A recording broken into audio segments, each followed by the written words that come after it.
Există un moment în care inima omenească devine muzică pură, când sufletul vibrează atât de intens încât întreaga lume pare să dispară, lăsând doar două ființe suspendate într-o eternitate fugară. Și în acea noapte de primăvară din Veneția, când Antonio Vivaldi a ridicat arcușul spre vioara ei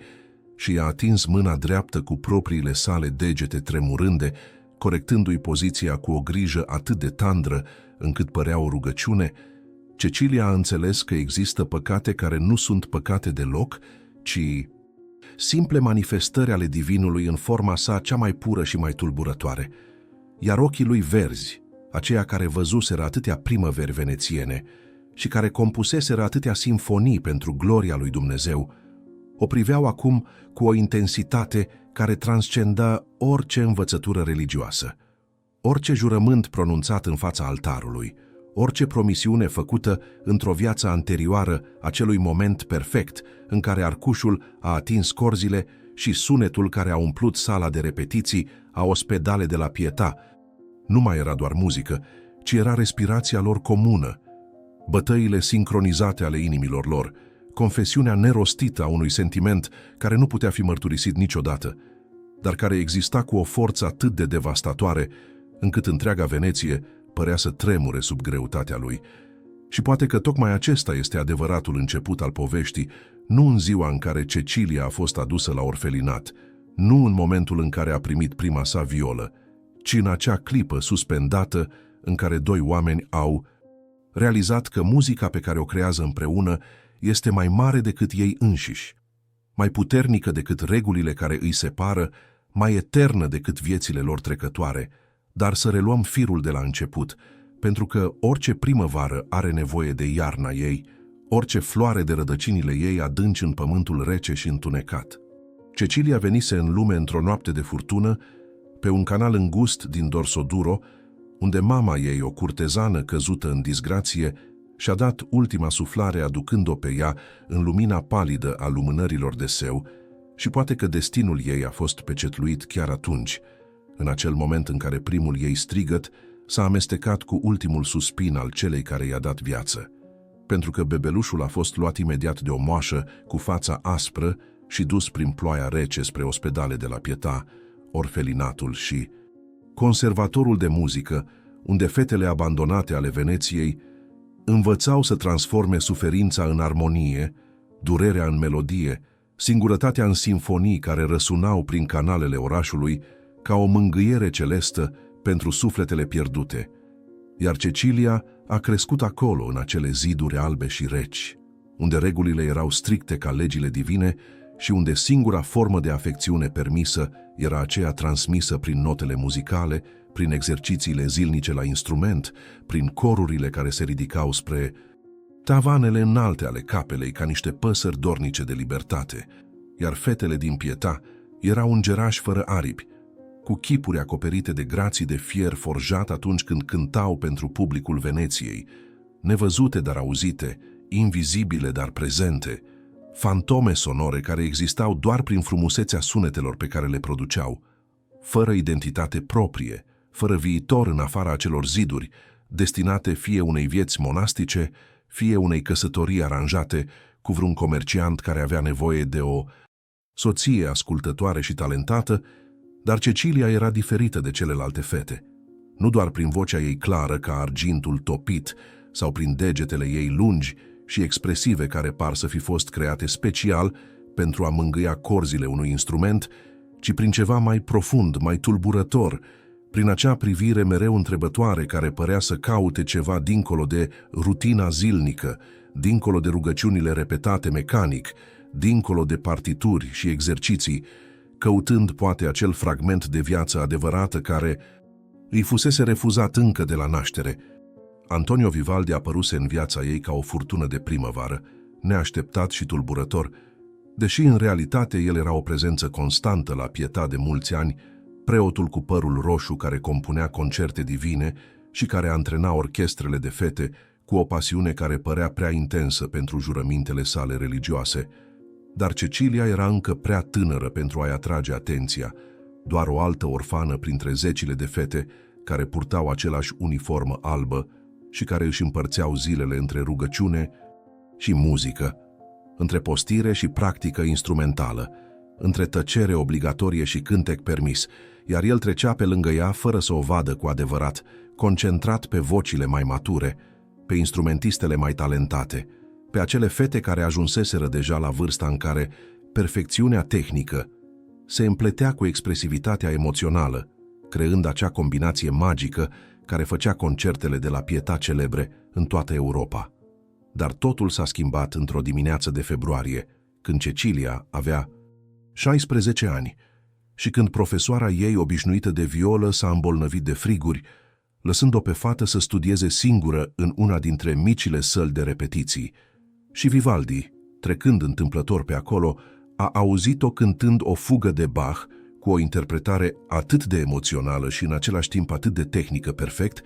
încât s-a oprit în prag ca lovit de fulger, observând pentru prima dată nu doar o altă orfană în uniformă albă, ci o ființă umană completă, cu un suflet vast, care se revărsa prin fiecare notă, cu o sensibilitate care transforma matematica muzicii în poezie pură, și ceva în pieptul lui s-a strâns cu o durere dulce pe care nu o mai simțise de mult timp, poate niciodată cu adevărat, și a intrat în cameră fără să vrea, atras de acea muzică ca de un cânt de sirenă. Și a întrebat-o cum o cheamă, iar când ea i-a răspuns cu voce tremurândă că este Cecilia, el a simțit că acest nume va rămâne gravat în inima lui pentru totdeauna. De atunci, totul s-a schimbat într-un mod atât de subtil, încât nici măcar celelalte fete sau maicile supraveghetoare nu au observat imediat, dar Vivaldi a început să o includă în lecțiile sale private, să îi dedice ore întregi de instruire, să îi compună piese special pentru registrul ei vocal și pentru stilul ei unic la violă, justificând această atenție prin talentul excepțional al fetei, prin potențialul ei de a deveni prima violă a orchestrei, prin necesitatea de a o pregăti pentru concertele importante care aduceau donații generoase pentru Pietà. Și nimeni nu putea contesta aceste argumente, pentru că, într-adevăr, Cecilia progresa cu o viteză uimitoare, florile sub atenția lui ca o plantă care primește în sfârșit lumina soarelui de care avea nevoie, iar muzica pe care o cânta împreună cu el devenea din ce în ce mai vie, mai intensă, mai personală, dezvoltând un limbaj propriu care părea să comunice lucruri pe care cuvintele nu le puteau exprima niciodată, și în acele ore, petrecute împreună în sălile de repetiții, cu lumina filtrându-se prin ferestrele înalte și purtând praful într-un dans leneș, între ei se țesea ceva invizibil, dar puternic, o legătură care transcenda relația profesor-elevă, o înțelegere profundă care nu avea nevoie de cuvinte, doar de melodii, de ritmuri, de armonii care vorbeau direct sufletului. Și Cecilia descoperea că atunci când cântau împreună, ea nu mai era singură, nu mai era doar o orfană fără trecut și fără viitor, ci devenea parte dintr-un întreg mai mare, dintr-o comunicare directă cu divinitatea prin intermediul artei. Și poate că tocmai asta căuta Vivaldi și el, acea conexiune mistică care justifica existența sa contradictorie de preot care compunea muzică mai pasională decât mulți laici, de om al lui Dumnezeu care părea să iubească lumea pământească cu o intensitate care provoca șoapte scandalizate în saloanele Veneției. Primăvara aceea, Vivaldi lucra la un nou ciclu de concerte inspirate de anotimpuri, 4 compoziții care urmau să surprindă esența fiecărei perioade a anului prin limbajul muzical și pentru primăvară, primul și cel mai strălucitor dintre aceste concerte, el avea nevoie de o inspirație specială, de ceva care să capteze acea energie vibrantă a renașterii naturii, acea explozie de viață care transformă lumea moartă a iernii într-un festival de culori și parfumuri. Și în mod natural, poate inconștient la început, el a început să o folosească pe Cecilia ca muză,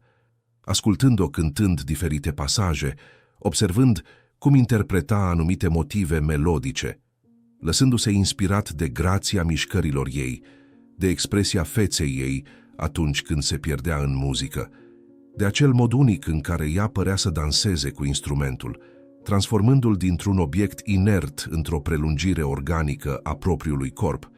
Și pe măsură ce compunea, pe măsură ce notele se așterneau pe hârtie în acea caligrafie,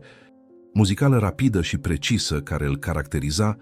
el realiza că nu compune doar despre primăvara venețiană, despre cântecul păsărilor și despre brizele calde care transformă lagunele, ci compune despre ea, despre Cecilia, despre modul în care prezența ei în viața lui a adus o primăvară personală, o renaștere a unor sentimente pe care credea că le îngropase pentru totdeauna sub greutatea sutanei sale și a jurămintelor pronunțate cu mult timp în urmă, și această realizare îl umplea simultan de extaz și de teroare, pentru că el era un om al bisericii, un preot căruia îi era interzis să iubească în mod pământesc, să dorească, să tânjească după altceva decât slava divină. Și totuși inima lui bătea mai repede ori de câte ori o vedea intrând în sala de repetiții. Mâinile lui tremurau când o ajuta să își corecteze poziția arcușului, gândurile lui se rătăceau spre ea în timpul rugăciunilor, transformând sacrul în profan și profanul în sacru, într-o confuzie care îl făcea să se întrebe dacă nu cumva dragostea adevărată, indiferent de forma ei, este întotdeauna o formă de adorație divină. Cecilia simțea și ea această schimbare, această intensificare a atmosferei dintre ei, deși experiența ei limitată de viață nu îi permitea să înțeleagă pe deplin ce anume se întâmpla, pentru că ea crescuse într-un mediu în care orice formă de afecțiune fizică era interzisă, în care atingerile erau minimale și mereu supravegheate, în care conceptul de dragoste romantică era ceva abstract, cunoscut doar din poveștile pe care și le șopteau fetele între ele noaptea în dormitoare. Dar corpul ei știa, inima ei recunoștea, și când Vivaldi se apropia de ea pentru a-i corecta poziția, când degetele lui atingeau umerii ei sau mâinile ei,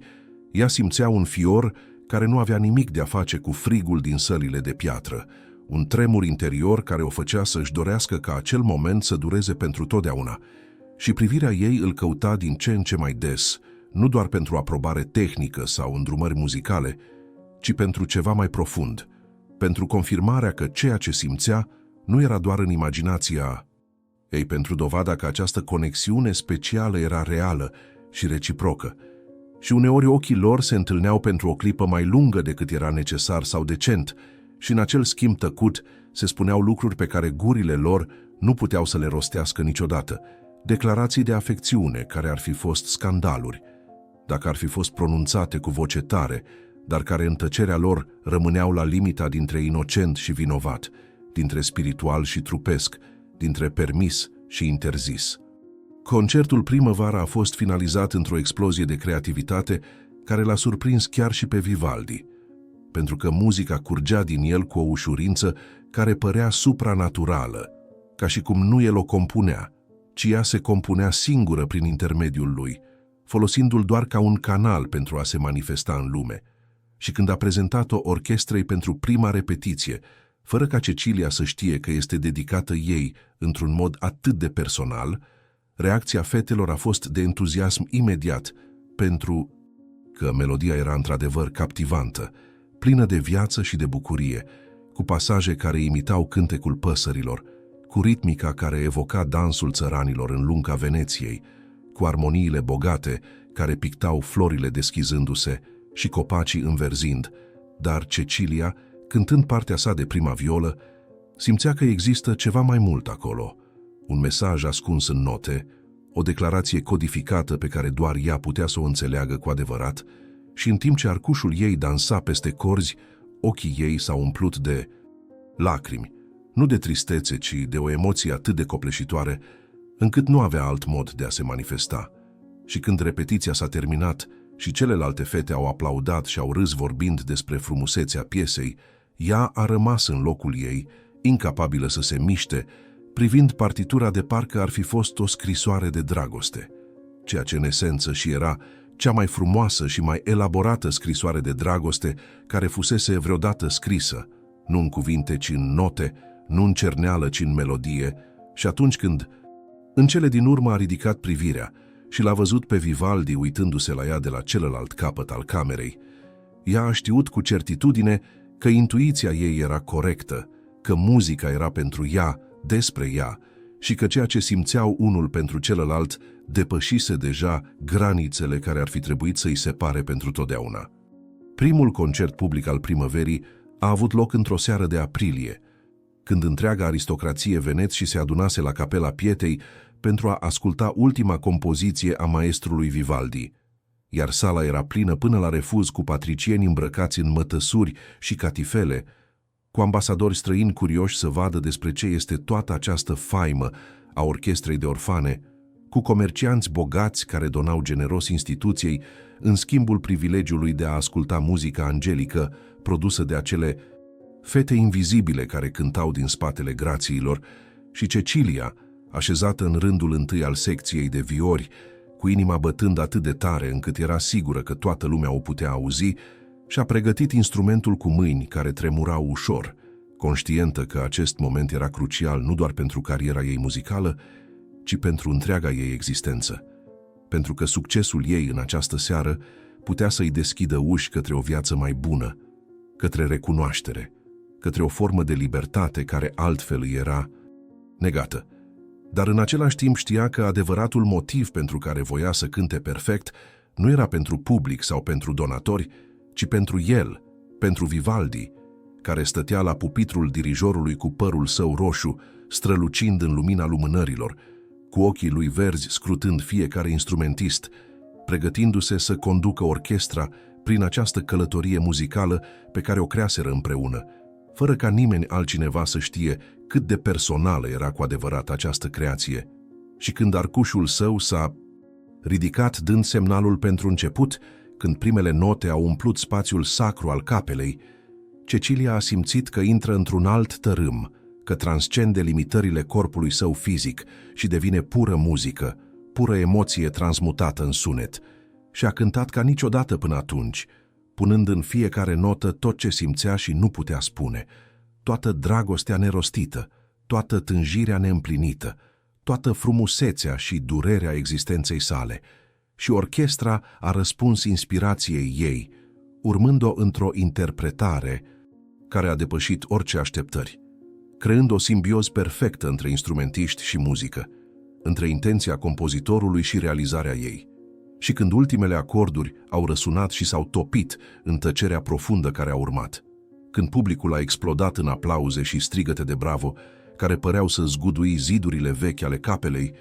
Cecilia știa că viața ei nu va mai fi niciodată aceeași, că trecuse un prag invizibil, dar real, că devenise cineva, că existența ei nu mai putea fi ignorată sau negată. După concert, în haosul felicitărilor și al discuțiilor entuziaste dintre membrii orchestrei, în timp ce maicile zâmbeau rare și aprobatori, iar donatorii se înghesuiau să laude instituția și să promită sume și mai generoase pentru viitor, Vivaldi a reușit să o ia pe Cecilia deoparte pentru o clipă, conducând-o într-unul dintre coridoarele înguste ale Pietei, sub pretextul că trebuie să discute aspecte tehnice ale performanței, și acolo, în penumbra rece iluminată doar de o singură torță, departe de ochii curioși și de urechile indiscrete, el i-a spus cu o voce înnecată de emoție că ea a cântat ca un înger, că a transformat notele lui în ceva viu și palpitant, că fără interpretarea ei muzica ar fi rămas doar cerneală pe hârtie, și ea, îndrăzneață pentru prima oară în viața ei, i-a răspuns că muzica lui a transformat-o pe ea în ceva mai mult decât o simplă orfană, că i-a dat un sens existenței pe care altfel nu l-ar fi avut niciodată, că prin artă a descoperit o formă de iubire care părea să fie singura adevărată pe care lumea i-o permitea. Și el a înțeles că ea nu vorbea doar despre muzică, că această confesiune conținea straturi de înțeles pe care orice persoană din exterior nu le-ar fi prins, dar pe care el le recunoștea perfect, pentru că propria lui inimă vorbea același limbaj, și pentru o clipă teribilă și minunată au stat acolo privindu-se, atât de aproape încât respirațiile lor se amestecau, atât de conectați încât granițele dintre ei păreau să dispară, și mâna lui s-a ridicat aproape fără voință proprie, atingându-i obrazul într-o mângâiere atât de blândă și în același timp atât de încărcată de semnificație, încât Cecilia a simțit că lacrimile îi vin la ochi și într-un moment de nebunie sau de claritate perfectă, nu era sigură care dintre ele, ea și-a acoperit mâna lui cu a ei, ținându-o acolo, prelungind acea atingere interzisă cât mai mult posibil, știind că poate aceasta va fi singura dată când se vor atinge așa, fără scuze de poziționare muzicală sau corecții tehnice, ci doar ca doi oameni care își recunosc dragostea, în ciuda abisului de circumstanțe care îi separă. Acel moment a fost întrerupt brutal de pașii unei maici care venea pe coridor, iar ei s-au despărțit repede, rearanjându-și chipurile în măști de respect profesional, redevenind profesorul și eleva, preotul și orfana. Dar ceva fundamental se schimbase între ei și amândoi știau că nu există cale de întoarcere, că recunoscuseră ceea ce simțeau și că această recunoaștere îi va chinui sau îi va mântui, poate pe amândouă în același timp, iar în zilele care au urmat, relația lor a devenit și mai intensă, dar și mai încordată, pentru că acum conștientizau pe deplin natura sentimentelor lor și trebuiau să fie și mai precauți, să ascundă mai bine, să găsească modalități din ce în ce mai elaborate de a petrece timp împreună fără a trezi suspiciuni, și muzica devenea din ce în ce mai mult un limbaj secret prin care comunicau, Vivaldi compunând piese care conțineau mesaje cifrate doar pentru ea, Cecilia interpretându-le cu o sensibilitate care răspundea perfect intențiilor lui, creând un dialog muzical care era mai intim decât orice conversație ar fi putut fi vreodată. Și orchestra observa că ceva special se întâmpla, că muzica lor împreună avea o calitate magică, dar nimeni nu putea pune degetul exact pe ce anume era diferit, atribuind totul geniului lui Vivaldi și talentului excepțional al noilui prime viori. Vara aceea a fost o perioadă de fericire torturată pentru amândoi, pentru că Cecilia complinise 17 ani și era acum considerată una dintre cele mai valoroase instrumente ale pietei, ceea ce îi oferea anumite privilegii, precum o cameră privată în loc de dormitorul comun și permisiunea de a petrece mai multe ore în practicare individuală, privilegii de care ea profita pentru a fi cât mai des posibil în apropierea lui Vivaldi,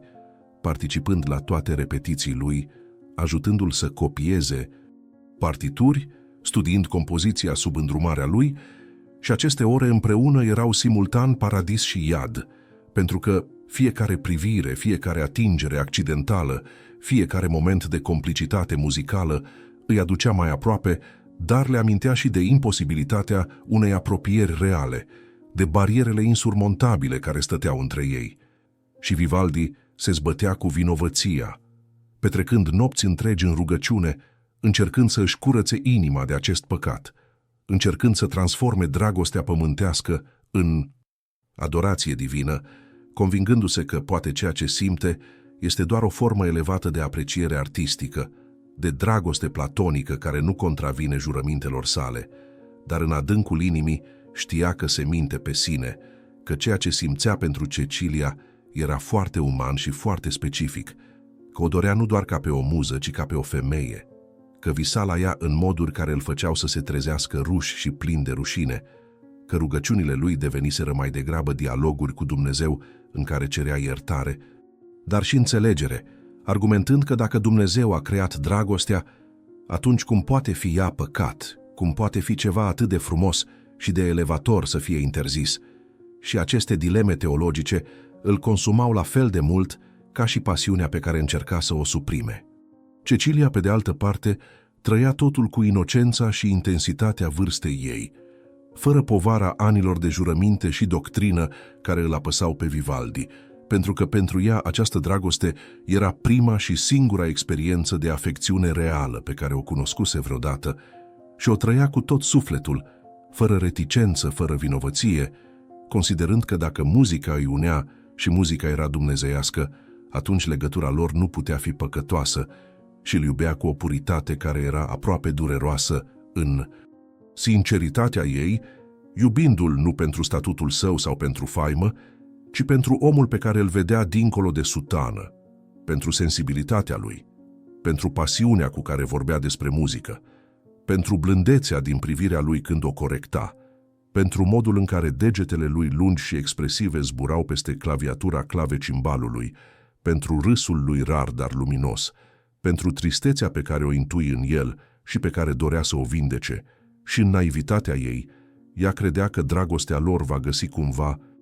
o cale, că universul nu poate fi atât de crud încât să creeze o asemenea conexiune perfectă doar pentru a o distruge, că trebuie să existe un viitor în care ei pot fi împreună, măcar într-o formă limitată, măcar în secret, măcar prin muzică, dacă nu prin altceva. Toamna a adus cu ea răcoarea și melancolia caracteristică și o serie de evenimente care aveau să schimbe totul, pentru că administratorii Pietei, impresionați de succesul extraordinar al primăverii și de talentul evident al Ceciliei, au început să primească oferte de la familii bogate pentru mâna ei, propuneri de căsătorie de la comercianți și funcționari care vedeau în ea o soție perfectă, talentată, dar fără pretenții de zestre, frumoasă, dar educată în modestie și ascultare. Și aceste propuneri erau tratate ca onoruri pentru Pieta, ca dovezi ale calității educației oferite acolo, și maicile au început să pregătească pe Cecilia pentru ideea că în curând va părăsi instituția pentru a deveni soție și mamă, că talentul ei muzical va fi pus în slujba divertismentului soțului și a invitaților acestuia,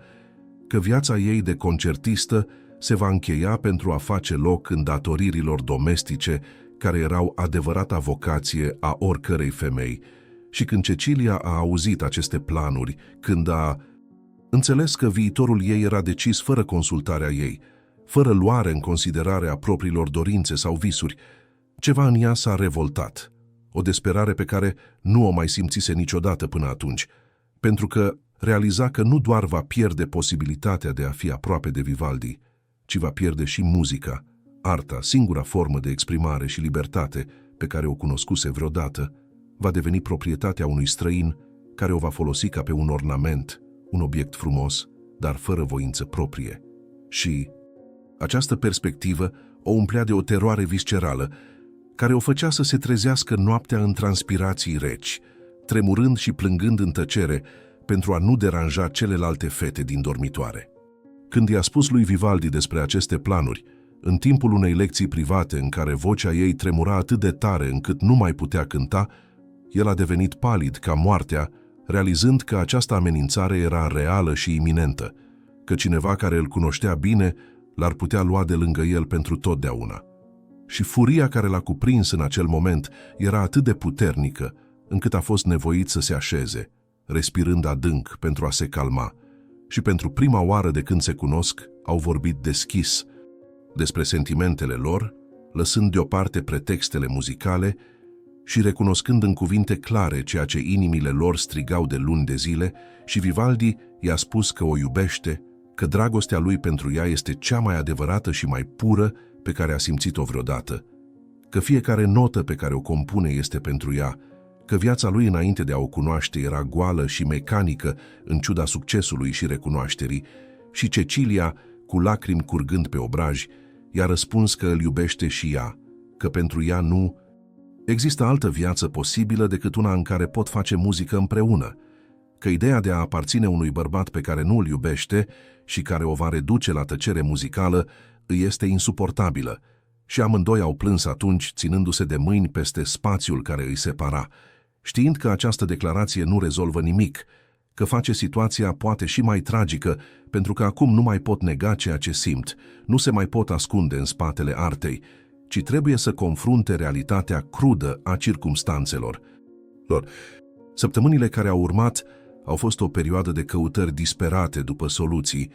cu Vivaldi scriind scrisori către cunoscuții săi influenți, încercând să găsească o modalitate de a păstra pe Cecilia la Pieta, argumentând că talentul ei este prea valoros pentru a fi pierdut,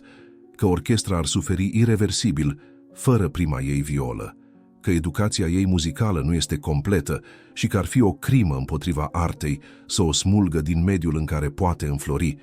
Dar acestea erau argumente slabe într-o lume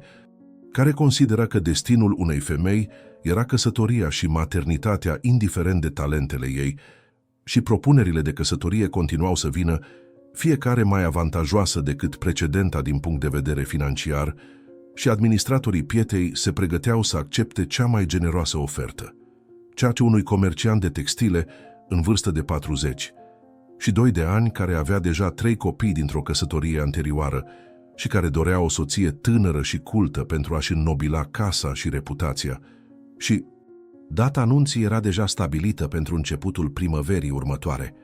exact când natura se trezește la viață și când Cecilia urma să moară interior, îngropată într-o existență care o transforma dintr-o artistă într-o slugă decorativă, și disperarea lor creștea pe zi ce trecea, manifestându-se în muzica pe care o cântau împreună, care devenea din ce în ce mai intensă, mai pasională, mai dureroasă, ca și cum încercau să înghesuie o viață întreagă de emoție în timpul limitat care le mai rămânea. Și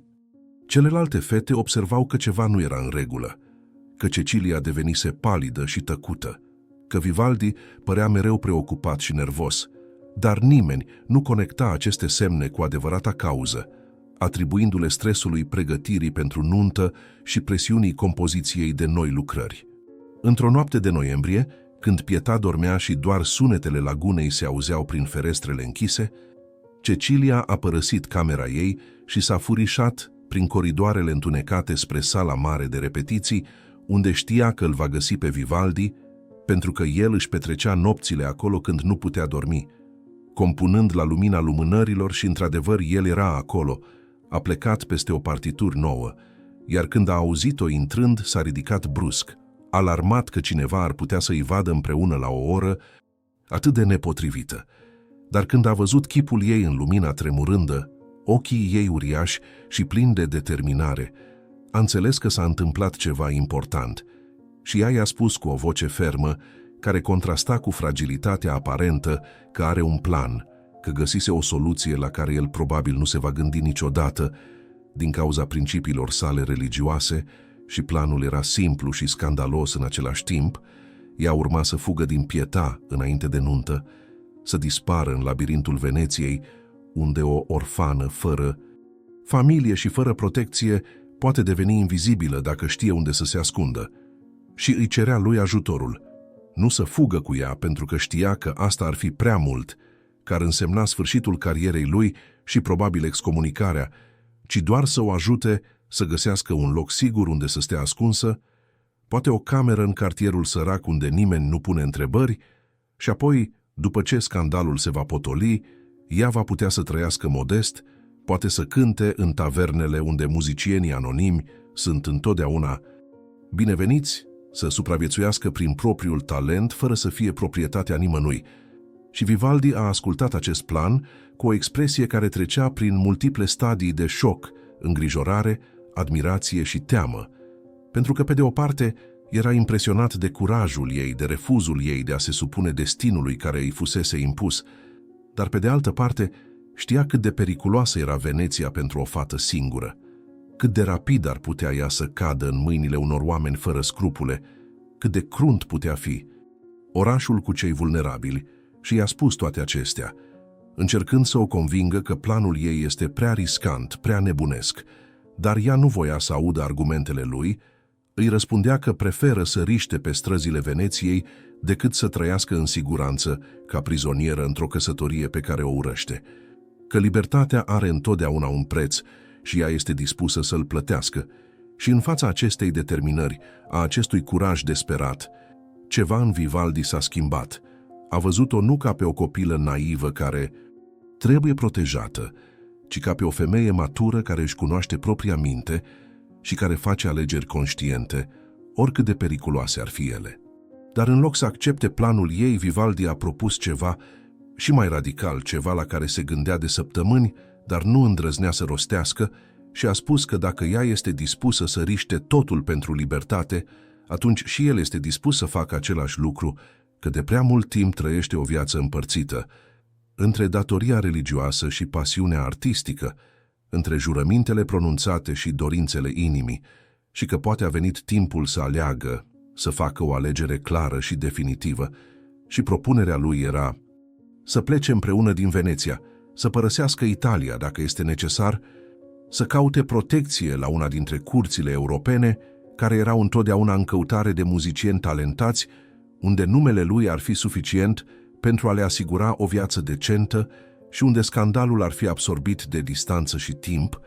Și Cecilia l-a privit șocată de această propunere, neîndrăznind să creadă că el ar fi dispus să sacrifice totul pentru ea, și l-a întrebat dacă este sigur, dacă înțelege ce înseamnă să renunțe la statutul de preot, la reputația construită în ani de muncă, la siguranța și respectul de care se bucură în Veneția, și el a răspuns că este sigur, că meditează la asta de mult timp, că viața lui actuală este o minciună continuă în care pretinde să fie ceva ce nu mai este de mult, un servitor devotat al bisericii, când în realitate inima lui aparține artei și acum ei, și că dacă trebuie să aleagă între respectabilitate și fericire, între conformism și autenticitate, alege autenticitatea indiferent de preț. Și în acel moment, în întunericul sălii de repetiții, cu doar o lumânare între ei, au luat împreună o decizie care le va schimba viețile pentru totdeauna. O decizie care era simultan un act de curaj nebunesc și de dragoste supremă. Pregătirile pentru fuga lor au fost făcute în secret complet, cu Vivaldi folosindu-și conexiunile pentru a aranja contacte în Mantova, unde un duce meloman căuta un maestru de capelă și unde ei ar putea găsi refugiu cel puțin temporar, și falsificând documente care să o prezinte pe Cecilia ca pe asistenta și copista lui, un rol care era plauzibil dat talentul ei muzical și care le-ar permite să călătorească împreună fără să trezească prea multe suspiciuni, și au stabilit data plecării pentru o noapte de decembrie, când activitatea la Pietà era redusă din cauza sărbătorilor religioase și când absența lor nu ar fi observată imediat, dându-le astfel un avans prețios pentru a pune distanță între ei și urmăritori, și în săptămânile de așteptare fiecare zi părea o eternitate. Fiecare oră petrecută în prezența altora era o tortură în care trebuiau să joace roluri care nu mai corespundeau cu adevărul interior. Vivaldi, profesorul devotat, și Cecilia, eleva supusă, când în realitate erau doi conspiratori care plănuiau o fugă care va scandaliza întreaga Veneție, și muzica pe care o făceau împreună în acele ultime săptămâni avea o intensitate specială, o calitate de adio și început simultan, pentru că fiecare repetiție ar putea fi ultima în acele săli familiare, fiecare concert ar putea fi ultimul în fața publicului venețian, și ei puneau în note tot ce simțeau, toată emoția acestei perioade de tranziție, creând interpretări atât de puternice încât publicul plângea fără să înțeleagă de ce, simțind sub curentul de intensitate, fără a-i putea descifra sursa. Noaptea plecării a fost una rece și senină, cu o lună aproape plină,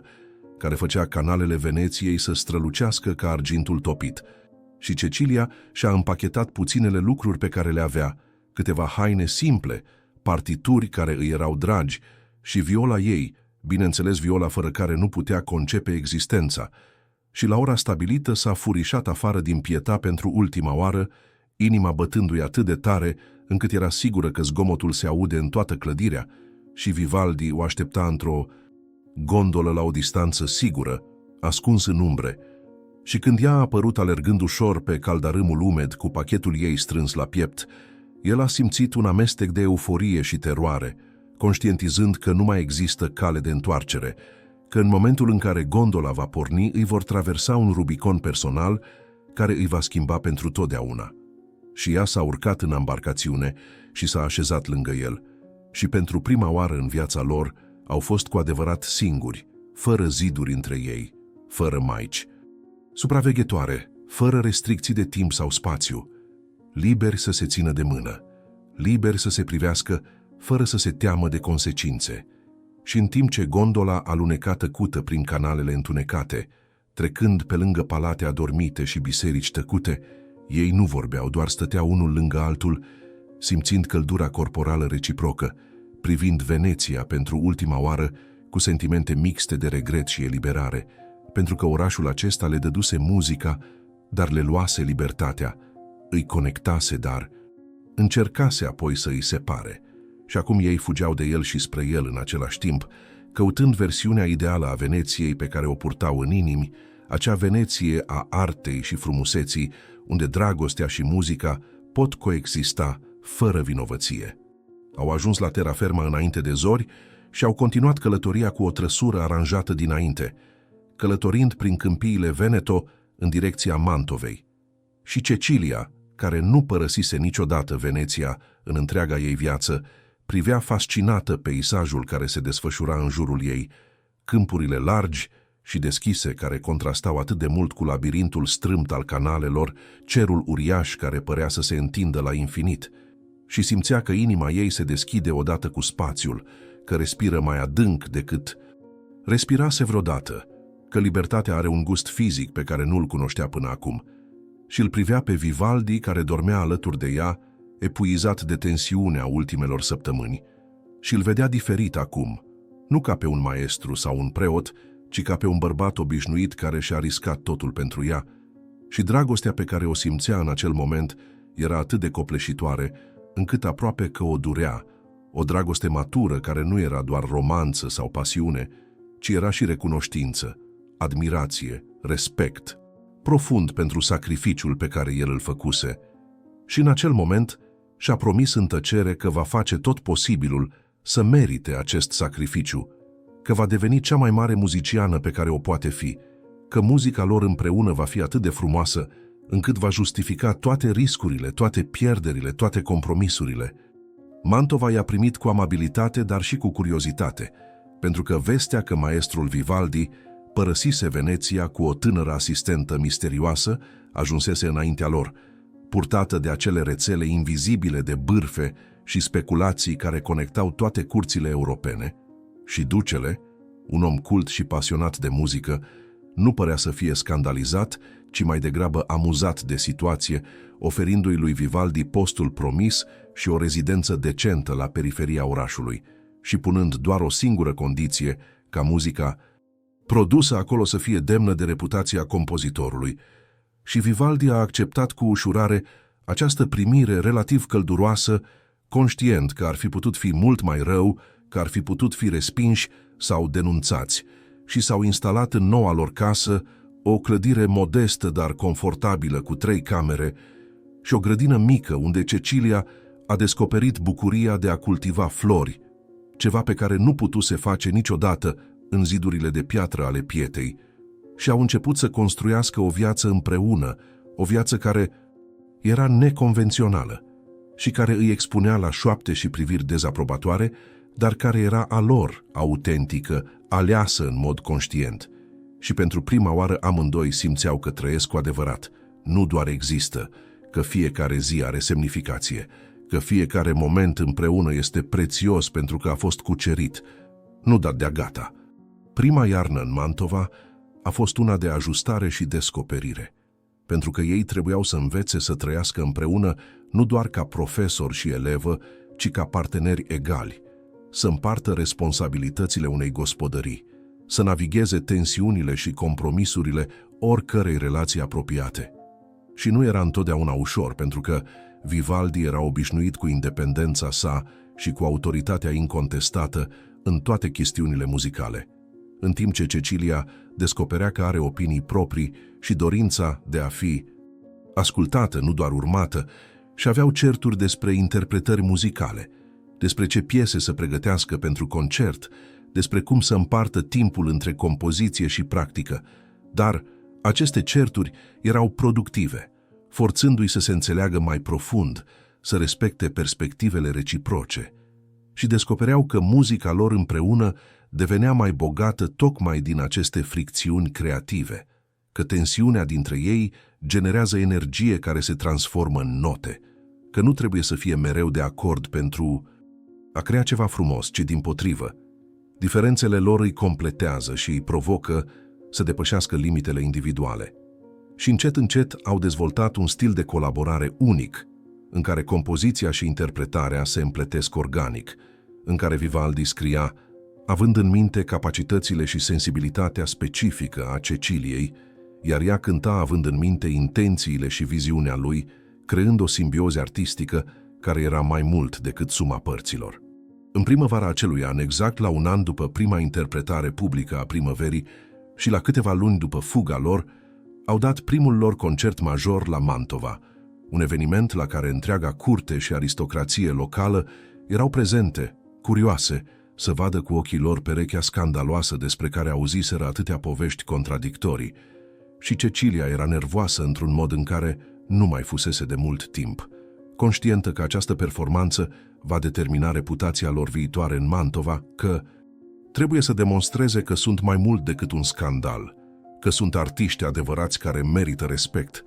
și au decis să cânte Primăvara, acea piesă care îi conectase inițial, care conținea în note întreaga istorie a dragostei lor. Și Cecilia a luat viola cu mâini care tremurau ușor, dar în momentul în care arcușul a atins corzile, toate temerile au dispărut, înlocuite de acea stare de grație în care arta preia controlul complet. Și a cântat ca niciodată până atunci, punând în fiecare frază muzicală tot ce învățase în ultimul an despre dragoste, sacrificiu, curaj și libertate. Și Vivaldi conducea orchestra improvizată de muzicieni locali cu o pasiune care electriza întreaga sală, și când au ajuns la acel pasaj central, cel mai intens și romantic al întregii compoziții, el s-a întors spre ea și au cântat unul pentru celălalt, ignorând complet publicul, uitând de context și consecințe, existând doar în acel dialog muzical perfect, care era mai intim decât orice atingere fizică, mai profund decât orice jurământ vorbit. Și în acea clipă publicul a înțeles, toți cei prezenți au simțit forța conexiunii dintre ei, și chiar și cei mai critici, cei mai scandalizați de situația lor neortodoxă, au fost forțați să recunoască că ceea ce văd nu este ceva vulgar sau păcătos, ci este dragoste în forma ei cea mai elevată, transmutată în artă, transformată în ceva care transcende moralitatea convențională și atinge zona sacrului. Și aplaudele care au urmat au fost nu doar apreciere pentru arta muzicală, ci și o formă de absolvire, o recunoaștere colectivă, că există lucruri în viață care sunt mai importante decât regulile sociale, că dragostea adevărată și arta autentică merită protejate chiar și atunci când vin în pachete neconvenționale. După acel concert, statutul lor în Mantova s-a schimbat dramatic, pentru că ducele însuși i-a felicitat public și i-a declarat muzicieni oficiali ai curții, oferindu-le protecție împotriva oricăror acuzații sau persecuții, și aristocrația locală i-a adoptat ca pe o curiozitate interesantă, invitându-i la saloane și petreceri, unde prezența lor garanta divertisment de calitate. Și deși încă circulau bârfe și comentarii acide, mai ales din partea clerului local, care dezaproba public relația lor, ei aveau acum o poziție suficient de solidă pentru a rezista presiunii sociale și au început să prospere artistic, cu Vivaldi compunând unele dintre cele mai frumoase lucrări ale sale în acea perioadă, inspirat de fericirea personală și de stabilitatea relativ pe care o găsise, și Cecilia evoluând de la o interpretă talentată la o muziciană cu adevărat excepțională, dezvoltându-și propriul stil distinctiv care combina tehnica impecabilă învățată la Pietà cu expresivitatea emoțională cultivată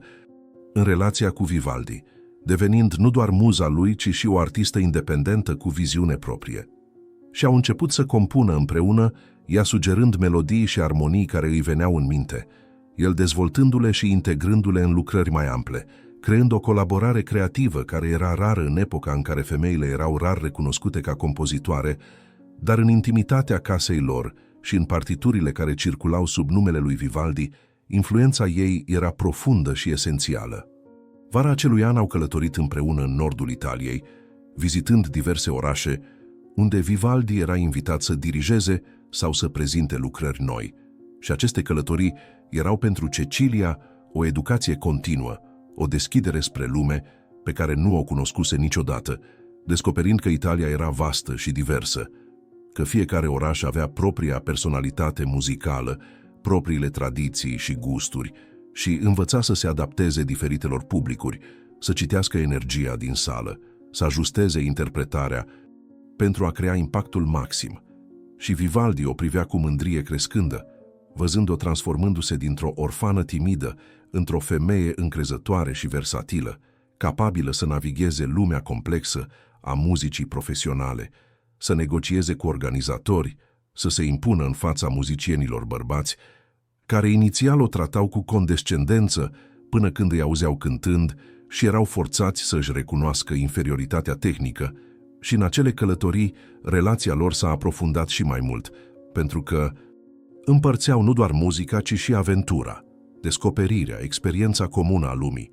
și dezvoltau mici ritualuri și tradiții proprii, ca să viziteze catedralele din fiecare oraș și să asculte acustica, să caute tavernele unde muzicienii locali se adunau după concert,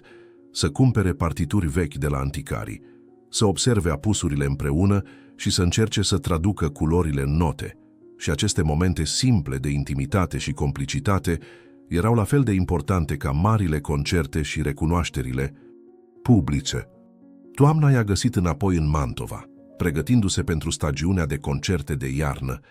și Vivaldi lucra la un nou ciclu de lucrări religioase, comisionate de o biserică locală care, în ciuda rezervelor morale față de situația lui personală, nu putea ignora geniul său componistic.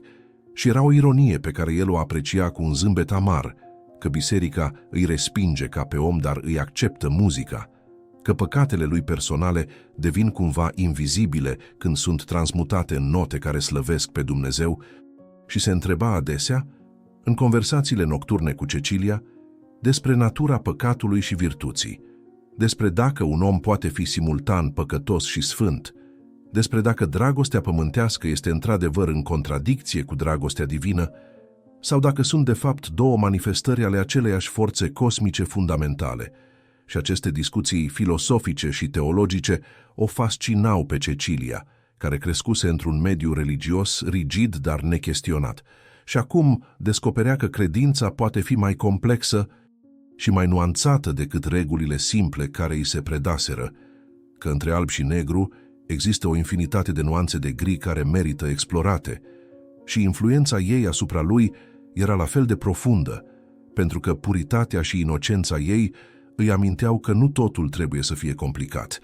că uneori dragostea este simplă și evidentă, că nu fiecare sentiment trebuie analizat și disecat teologic, ci poate fi pur și simplu trăit și savurat. Iarna aceea a fost una de introspecție și consolidare, pentru că prima euforie a fugii și a vieții noi se estompase și acum trebuiau să confrunte realitatea mai puțin romantică a existenței zilnice, dificultățile financiare care apar când dependența de patronaj aristocratic se dovedește capricioasă, momentele de îndoială când se întrebau dacă au făcut alegerea corectă, dacă sacrificiile au meritat, și au avut perioade de criză când discutau posibilitatea întoarcerii în Veneția, a căutării, iertării și a reintegrării în societatea care îi respinsese. Dar de fiecare dată când aceste gânduri apăreau, când tentația securității și respectabilității convenaționale îi ispitea, se uitau unul la altul și realizau că nu pot renunța la ceea ce aveau împreună, că libertatea și autenticitatea pe care le cuceriseră erau mai prețioase decât orice confort material sau recunoaștere socială, și muzica lor din acea perioadă reflecta aceste lupte interioare, devenind mai matură, mai complexă, mai profundă, pierdând poate ceva din spontaneitatea inițială, dar câștigând în schimb o gravitate și o semnificație care făcea fiecare concert să fie o experiență transformatoare pentru public, și încet încet au învățat că dragostea adevărată nu este doar momentele de extaz și pasiune, ci este și capacitatea de a rezista împreună în perioade dificile, de a se susține reciproc când îndoielile apar, de a rămâne devotați, chiar și când magia inițială pare să se estompeze. Primăvara următoare, exact 2 ani după prima interpretare a primăverii și 1 an după fuga lor, au decis să sărbătorească într-un mod special, organizând un concert intim doar pentru prietenii lor apropiați și suporterii lor, un eveniment privat în care puteau fi cu adevărat ei înșiși, fără presiunea publicului larg sau a așteptărilor curții, și-au pregătit un program special care includea nu doar lucrări celebre ale lui Vivaldi, ci și primele compoziții semnate oficial de amândoi, piese create în adevărată colaborare, unde contribuția ei nu mai era ascunsă sau minimalizată. Și aceasta era o declarație curajoasă într-o epocă în care femeile compozitoare erau practic inexistente, dar în cercul lor de prieteni și admiratori găseau susținere pentru această inovație radicală. Și seara concertului, în sala mică și caldă iluminată de zeci de lumânări, cu un public de 20 de persoane care îi iubeau și îi respectau cu adevărat, Cecilia și Vivaldi au cântat și au interpretat muzica lor ca într-o ceremonie sacră, ca într-un ritual de confirmare a legăturii lor. Și la sfârșitul concertului, într-un gest spontan care i-a surprins chiar și pe ei înșiși, au cântat din nou Primăvara, acea piesă care îi definise de la început, dar acum o interpretau diferit, nu cu pasiunea desperată și neîmplinită a începuturilor, ci cu plinătatea și maturitatea dragostei consumate, și publicul a plâns deschis ascultând, simțind că sunt martori la ceva rar și prețios, la dragoste transformată în artă și artă transformată înapoi în dragoste, într-un ciclu continuu și miraculos. Anii care au urmat au fost o perioadă de productivitate intensă și recunoaștere crescândă, cu Vivaldi compunând unele dintre cele mai cunoscute lucrări ale sale și Cecilia, devenind o figură respectată în lumea muzicală europeană, nu doar ca interpretă, ci și ca pedagog, preluând câțiva elevi talentați cărora le preda nu doar tehnica, ci și filosofia muzicii ca expresia sufletului, și împreună au fondat ceva asemănător cu o mică școală de muzică în Mantova, un spațiu unde tinerii muzicieni puteau învăța într-un mediu mai liber și mai creativ decât instituțiile rigide tradiționale, și influența lor asupra generației următoare de compozitori și interpreți a fost profundă, chiar dacă nu întotdeauna recunoscută public, pentru că mulți dintre elevii lor au dus mai departe ideile lor despre muzică ca limbaj emoțional direct, despre importanța expresivității personale, despre necesitatea de a depăși regulile strict pentru a atinge adevărul artistic, și în acest sens, moștenirea lor a fost mai amplă decât simpla creație de lucrări muzicale. Ei au contribuit la o schimbare de paradigmă în modul în care muzica era înțeleasă și practicată. Dar viața lor nu era doar artă și succes, ci și provocări constante și avertismente, că lumea nu uitase și nu ierta cu adevărat alegerea lor neconvențională, pentru că Biserica din Veneția nu renunțase la încercările de a-l aduce pe Vivaldi înapoi în rând, trimițindu-i scrisori care oscilau între amenințări și îndemnuri paterne, între promisiuni de iertare dacă se căiește și avertismente despre damnarea eternă dacă persistă în păcat. Și aceste scrisori îl chinuiau mai mult decât voia să admită, pentru că, în ciuda rupturii cu instituția religioasă,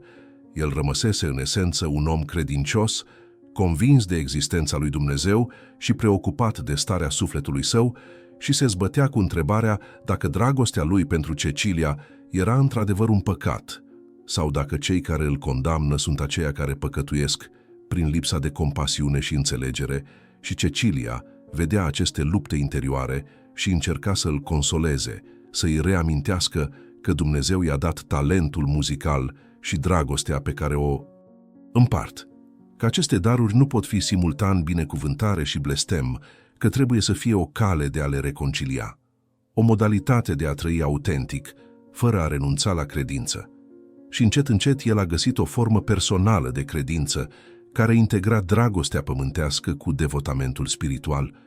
o teologie personală în care serviciul adus frumuseții și adevărului prin artă era la fel de valid ca serviciul adus prin ritualuri religioase formale, și această reconciliere interioară i-a adus o pace pe care nu o cunoscuse de ani întregi, transformându-l dintr-un om sfâșiat de contradicții interne într-unul care și-a acceptat complexitatea și care nu mai avea nevoie de aprobarea externă pentru a ști că drumul ales era corect pentru el. La 30 de ani, Cecilia era deja o legendă în cercurile muzicale ale Italiei de Nord, povestea ei de la orfană la artistă celebră, inspirând nenumărate tinere fete care visau la o viață dincolo de limitările impuse de societate. Și ea primea scrisori de la ele,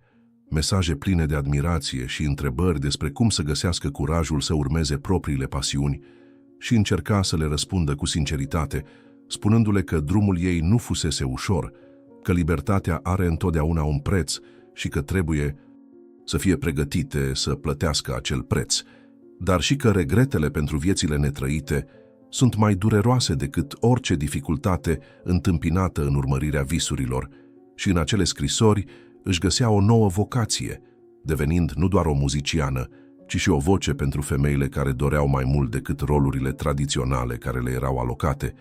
Și deși nu era o revoluționară în sens politic, prin simpla existență a vieții ei autentice și de succes, devenise un simbol, o dovadă vie că alternativele sunt posibile. Vivaldi, apropiindu-se de 60 de ani, simțea greutatea timpului, dar și satisfacția unei cariere excepționale, pentru că privind înapoi la viața lui, putea spune cu sinceritate că a trăit intens, că nu și-a ratat nicio oportunitate importantă, că nu s-a ascuns de propria natură. Și când oamenii îl întrebau dacă regretă alegerea făcută în acea primăvară de demult, când fugise cu Cecilia din Veneția, el răspundea fără ezitare că singurele lui regrete sunt pentru timpul pierdut înainte de acea decizie, pentru anii în care trăise împărțit și neautentic, și privind-o pe Cecilia, care încă mai avea acea grație și intensitate care îl captivase de la început, deși acum, maturizate și aprofundate de experiență, simțea o recunoștință copleșitoare pentru curajul ei de a-l provoca să fie mai curajos, pentru tăria ei de a insista asupra libertății, când ar fi fost mult mai ușor să accepte destinul stabilit de alții, pentru iubirea ei constantă, care îl susținuse prin toate îndoielile și criticile. Într-o seară de primăvară, când florile din grădina lor înfloreau și aerul era parfumat și cald, au organizat un mic concert privat doar pentru ei doi, revenind la acel ritual care îi conecta cu începuturile relației lor, și-au cântat Primăvara din nou, acea piesă care devenise imnul personal, mărturia sonoră a iubirii lor, și de fiecare dată când o interpretau, descopereau noi semnificații, noi nuanțe, pentru că ei înșiși se schimbaseră și adânciseră și muzica se transforma odată cu ei, reflectând nu doar primăvara tinereții și pasiunii, ci și primăvara constantă a reinventării, a refuzului de a lăsa dragostea să devină rutină sau să se estompeze în obișnuință. Și în acea seară, cântând doar pentru ei, în intimitatea casei lor, au atins o perfecțiune care nu avea nevoie de public sau de aplauze. O perfecțiune care exista doar în conexiunea profundă dintre ei, în înțelegerea perfectă, care făcea fiecare notă să fie exact așa cum trebuia să fie, nici mai mult, nici mai puțin. Și după ce ultima notă s-a stins în tăcere, au rămas așa câteva momente, ținându-se de mâini peste instrumentele lor, simțind recunoștința pentru toate primăverile pe care le trăiseră împreună și pentru toate cele care urmau să vină. Vestea morții lui Vivaldi i-a ajuns pe Cecilia într-o dimineață de vară, când ea se afla în Verona pentru o serie de concerte, și telegramul era scurt și rece, anunțând că maestrul se stinsese liniștit în somn la vârsta de 63 de ani, și lumea ei s-a prăbușit în acel moment, pentru că, deși știa teoretic că această zi va veni, că diferența de vârstă dintre ei însemna că probabil va rămâne singură, nimic nu o pregătise pentru realitatea brutală a absenței lui, pentru golul imens care s-a deschis brusc în existența ei, și a vrut să plângă, dar lacrimile nu veneau, blocate de un șoc prea profund pentru a se manifesta, și a stat acolo țiuind telegramul cu degete amorțite, neputând să înțeleagă cum poate lumea să continue să existe când jumătate din sufletul ei tocmai dispăruse. Și colegii ei de orchestră au găsit-o așa, nemișcată și palidă ca moartea, și au înțeles fără să fie nevoie de explicații, și au anulat concertul și au ajutat-o să se întoarcă la Mantova, unde corpul lui aștepta să fie înmormântat, și călătoria aceea înapoi a fost un coșmar confuz în care ea nu era sigură dacă există cu adevărat, sau dacă totul este un vis groaznic din care se va trezi în cele din urmă să îl găsească pe Vivaldi compunând la clavecimbal ca întotdeauna. Înmormântarea a fost o afacere ciudată, pentru că biserica care îl condamnase în viață acum dorea să și-l revendice în moarte, și au apărut preoți care vorbeau despre marea pierdere pentru muzica religioasă și despre necesitatea de a-l îngropa creștinește, uitând convenabil că îl excomunicaseră informal și refuzaseră să-i acorde sacramentele. Și Cecilia, ieșind din șocul inițial într-o furie caldă și purificatoare, i-a confruntat pe acești ipocriți, spunându-le că nu au dreptul să pretindă în moarte un om pe care l-au respins în viață, că dacă Vivaldi a avut cumva nevoie de iertare divină, a primit-o direct de la Dumnezeu fără intermediari corupți, și că va fi înmormântat simplu, fără pompă religioasă falsă, într-un loc unde ea îl poate vizita și unde muzica lui poate fi sărbătorită fără ipocrizie. Și forța convingerilor ei a înlăturat opoziția, pentru că toți cei care îl cunoscuseră cu adevărat pe Vivaldi știau că Cecilia era cea mai apropiată de el, că ea îl înțelesese și îl iubise într-un mod în care nimeni altcineva nu o făcuse și că voința ei în această chestiune trebuie respectată. Înmormântarea simplă într-un cimitir mic la marginea Mantovei a fost aproape o ceremonie privată, cu doar câțiva prieteni apropiați și studenți care veniseră să își ia rămas bun. Și Cecilia a stat lângă mormânt cu Viola în brațe, incapabilă să plângă încă, blocată într-o tristețe prea vastă pentru lacrimi, și când toți ceilalți plecaseră și ea a rămas singură cu mormântul proaspăt, a început să cânte, a cântat Primăvara, acea piesă care îi definise întreaga viață împreună, și în timp ce cânta, lacrimile au venit în cele din urmă, curgând în șuvoaie pe obrazul ei, dar fără să-i întrerupă muzica. Și a cântat pentru el, pentru ei, pentru toate primăverile pe care le împărtășiseră și pentru cea pe care nu o vor mai împărți. Și muzica era simultan un cântec de doliu și o celebrare, o recunoaștere a pierderii, dar și o afirmare că dragostea lor nu se termină cu moartea, că continuă în fiecare notă pe care o va cânta de acum înainte, în fiecare student pe care îl va învăța, în fiecare primăvară care va veni readucând florile și păsările și memoria acelei prime primăveri, când totul a început. În lunile care au urmat, Cecilia a trăit într-o stare de automație, îndeplinindu-și obligațiile profesionale din obișnuință și disciplină, dar fără bucuria care caracterizase cândva muzica ei, pentru că fiecare piesă pe care o cânta îi aducea aminte de el, de modul în care o corectase sau îi sugerase interpretări, și absența lui era o rană deschisă care nu părea să se vindece, și mulți dintre prietenii ei se îngrijorau că nu se va recupera niciodată complet, că va rămâne prinsă în doliu pentru totdeauna. Dar încet, încet, pe măsură ce șocul inițial se estompa și memoria începea să facă munca ei de transformare a durerii acute în melancolie suportabilă, ea a început să găsească o nouă formă de echilibru. Să înțeleagă că a continua să trăiască nu înseamnă a-l trăda pe Vivaldi, ci a-i onora moștenirea, că cea mai bună modalitate de a-l ține viu este să continue să facă muzica lor să răsune, să-i transmită învățăturile noilor generații, să mențină vie flacăra pe care au aprins-o împreună. La un an după moartea lui Vivaldi, Cecilia a organizat un concert memorial, la care a invitat toți studenții lor, toți muzicienii cu care colaboraseră, toți prietenii și suporterii care îi cunoscuseră pe amândoi, și programul era compus exclusiv din lucrări ale lui Vivaldi, inclusiv câteva piese necunoscute pe care le găsise în manuscrisele lui personale, și a dirijat orchestra personal, ceva ce făcuse rar în trecut, dar care acum îi se părea necesar, și concertul a fost o revelație, pentru că ea conducea orchestra cu o autoritate și o sensibilitate, care demonstrau că învățase perfect din toate orele petrecute observându-l pe Vivaldi, că absorbise nu doar tehnicile lui, ci și filosofia, spiritul cu care aborda muzica, și publicul a fost profund mișcat, realizând că asistă la ceva mai mult decât un simplu concert memorial, că asistă la o trecere de torță, la continuarea unei tradiții, la dovada că ceea ce construiseră Vivaldi și Cecilia împreună nu murise odată cu el, ci trăiește și se dezvoltă prin ea și prin toți aceia pe care îi influențaseră. După acel concert, Cecilia a devenit o figură centrală în viața muzicală a Italiei de Nord, nu doar ca interpretă, ci ca dirijoare, compozitoare și profesoară, asumându-și toate rolurile pe care Vivaldi le avusese și adăugând propriile ei contribuții unice. Și școala lor de muzică a înflorit sub conducerea ei singură, atrăgând studenți din toată Europa care doreau să învețe în acest mediu unic, unde expresivitatea emoțională era prețuită la fel de mult ca perfecțiunea tehnică, și influența ei asupra generației următoare de muzicieni a fost profundă, contribuind la acea tranziție stilistică de la baroc la clasicism care caracterizează mijlocul secolului XVIII. Și deși numele ei nu apare în cărțile de istorie cu aceeași proeminență ca al lui Vivaldi,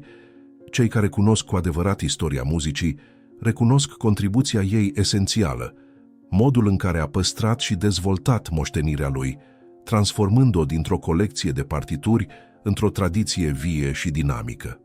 La 40 de ani, Cecilia primea studenți din toată Europa, inclusiv tinere fete care veneau special pentru a învăța de la o femeie care dovedise că succesul profesional era posibil în ciuda tuturor obstacolelor sociale, și ea le transmitea nu doar tehnica muzicală, ci și curajul de a-și urma propriile drumuri, povestindu-le despre propria ei călătorie de la orfelinatul venețian la succesul internațional, despre alegerile dificile pe care a trebuit să le facă, despre prețul libertății, dar și despre satisfacția extraordinară a unei vieți trăite autentic. Și multe dintre aceste eleve au devenit la rândul lor figuri importante în lumea muzicală, ducând mai departe nu doar stilul lor artistic, ci și filosofia despre viață și artă, creând o linie de descendență spirituală care se întinde mult dincolo de viețile lor individuale. În fiecare primăvară, Cecilia făcea un pelerinaj la mormântul lui Vivaldi, aducând flori proaspete și cântând pentru el, și acest ritual devenise cunoscut în Mantova, cu oamenii vorbind despre acea femeie extraordinară care își onora iubitul mort cu muzică vie, și încet, încet, alți muzicieni au început să se alăture acestor vizite, până când a devenit un eveniment anual neoficial, un concert mic la cimitir unde se cânta muzica lui Vivaldi și se împărtășeau povești despre el, păstrând vie memoria și importanța sa. Și Cecilia era mișcată și recunoscătoare pentru această dezvoltare neașteptată, realizând că dragostea lor, care fusese atât de privată și controversată în timpul vieții, devenise un simbol public al devotamentului artistic și al puterii transformatoare a iubirii adevărate. La 50 de ani, când părul ei începuse să se încărunțească și mâinile ei aveau primele semne ale artritei care afectează inevitabil pe muzicienii vârstnici,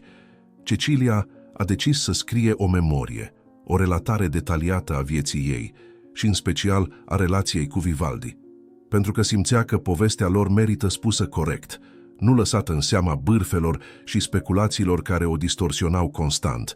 și a scris cu o sinceritate brutală, ascunzând nimic, nici pasiunea lor, nici luptele, nici momentele de îndoială, creând un document care era simultan o istorie de dragoste și un tratat despre artă, despre ce înseamnă să trăiești pentru muzică, să sacrifici totul pentru frumusețe și adevăr. Și când a fost publicată, cartea a creat un scandal previzibil, cu moraliști condamnând-o ca pe o glorificare a păcatului și cu artiști sărbătorind-o ca pe o apologie necesară a vieții autentice. Dar Cecilia nu regreta nimic din ce scrisese, pentru că simțea că datora asta lui Vivaldi și ei însăși să spună adevărul despre viețile lor, să le revendice împotriva tuturor celor care încercaseră să le definească din exterior. În ultimii ani ai vieții ei, Cecilia s-a retras treptat din viața publică, predând tot mai puțin și cântând doar ocazional în cercuri private, dar continuând să compună, creând piese care combinau influența clară a lui Vivaldi cu propria ei voce distinctivă. Și aceste compoziții târzii sunt considerate de mulți critici muzicali ca fiind cele mai mature și profunde lucrări ale ei, pline de o înțelepciune câștigată din decenii de trăire intensă, de o melancolie care nu este depresivă, ci contemplativă, de o acceptare a impermanenței care face fiecare notă să conteze, și în aceste piese se poate auzi întreaga ei viață distilată în muzică, copilăria solitară de orfană, trezirea la dragoste și artă sub îndrumarea lui Vivaldi, fuga și construirea unei vieți noi, pierderea și învățarea de a continua. Și toate acestea transformate în armonii și melodii care vorbesc direct sufletului, trecând peste barierele timpului și spațiului. În ultimul ei concert public, la vârsta de 67 de ani, când mâinile ei tremurau de artrita, dar spiritul rămânea la fel de puternic, Cecilia a cântat din nou Primăvara, acea piesă care fusese coloana sonoră a vieții ei. Și publicul care umpluse sala până la refuz știa că asistă la ceva special, la un moment istoric care nu se va mai repeta, și ea a cântat cu o intensitate care desfia vârsta și limitările fizice, punând în fiecare notă toată istoria ei, toată dragostea, toată suferința, toată bucuria, toate primăverile pe care le trăise.